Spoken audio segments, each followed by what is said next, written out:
અમેરિકાના આકાશમાં હજારો ફૂટની ઊંચાઈએ ઉડતી વખતે એક આરામદાયક સીટ તમારી સફરને નરક બનાવી શકે છે.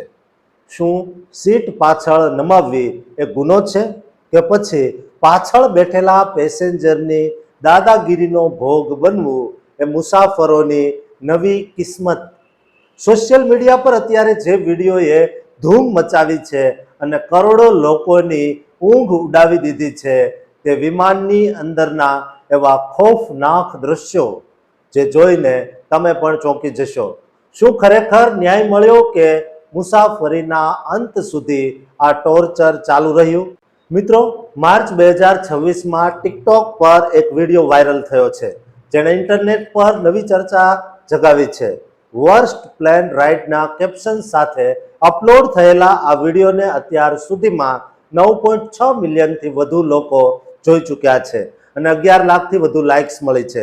આ વિડીયો અમી નામની મહિલાએ બનાવ્યો છે, જેની સાથે ફ્લાઇટ દરમિયાન જે બન્યું તે જાણીને તમારું લોહી ઉકળી જશે. અમીએ જ્યારે પોતાની ફ્લાઇટમાં આરામ કરવા માટે સીટ થોડી પાછળ નમાવી એટલે કે રિક્લાઇન કરી ત્યારે પાછળ બેઠેલી એક મોટી ઉંમરની મહિલાએ ભાન ગુમાવ્યું. પાછળની મહિલાએ ગુસ્સામાં આવીને અમીની સીટને પાછળથી જોરથી ધક્કા મારવાનું અને મુક્કા મારવાનું શરૂ કરી દીધું. વિડીયોમાં સ્પષ્ટ દેખાય છે સીટ વારંવાર જોરદાર ઝટકાઓ સાથે હલી રહી છે અને પાછળની મહિલાનો ગુસ્સાવાળો ચહેરો સીટની ગેપમાંથી દેખાઈ રહ્યો છે. અમીએ જણાવ્યું કે તેણે વારંવાર પાછળ ફરીને તે મહિલાને રોકવાનો પ્રયાસ કર્યો અને ફ્લાઇટ એટેન્ડન્ટ્સ પાસે મદદ પણ માંગી, પરંતુ આશ્ચર્યની વાત એ છે કે કેબિન ક્રૂને જાણ કર્યા છતાં પણ તે મહિલાએ આખી ફ્લાઇટ દરમિયાન આ હરકત ચાલુ રાખી. અમીએ પોતાની વેદના ઠાલવતા લખ્યું છે કે તે આખી મુસાફરી દરમિયાન હેરાન થતી રહી અને કોઈએ તેને બચાવવા માટે નક્કર પગલાં સુદ્ધા ન લીધા. આ વિડીયો વાયરલ થયા બાદ ઇન્ટરનેટ પર બે ભાગ પડી ગયા. કેટલાક લોકોનું કહેવું છે જ્યારે તમે પ્લેનની ટિકિટ ખરીદો છો ત્યારે સીટ રિક્લાઇન કરવાનો તમારો કાયદેસરનો અધિકાર છે અને પાછળની મહિલાનું વર્તન તદ્દન અસ્વીકાર્ય છે. જ્યારે કેટલાક લોકોનું માનવું છે કે ઇકોનોમી ક્લાસમાં જગ્યા ઓછી હોય ત્યારે પાછળના પેસેન્જરની સુવિધાનો વિચાર કરીને સીટ પાછળ ન નમાવવી જોઈએ.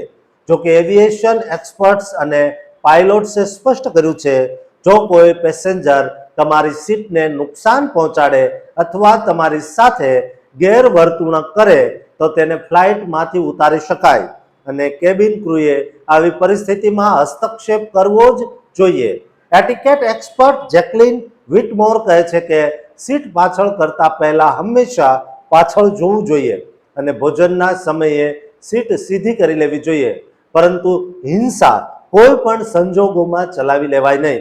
અત્યારે આ વિડીયો ફોક્સ ન્યૂઝ અને યાહૂ ટ્રાવેલ જેવા મોટા પ્લેટફોર્મ પર પણ ચર્ચામાં છે, કારણ કે તેમાં એરલાઇનનું નામ જાહેર કરવામાં આવ્યું નથી, પણ મુસાફરોની સુરક્ષા પર મોટા સવાલો ઊભા કર્યા છે. આ ઘટનાએ દરેક પ્રવાસી માટે શીખ છે કે હવામાં પણ શિષ્ટાચાર જાળવવો કેટલો જરૂરી છે. જેથી મારી તમામ ગુજરાતીઓને વિનંતી છે કે જ્યારે પણ મુસાફરી કરો ત્યારે હંમેશા સાવધાની રાખવી જોઈએ, નહીતર એ જ પ્લેનમાંથી નીચે ઉતરવાનું પણ આવી શકે છે. તેથી હવામાં મુસાફરી કરતા દરેક ગુજરાતી સુધી આ વિડીયો શેર કરજો અને આ ચેનલને સબસ્ક્રાઇબ કરવાનું ચૂકતા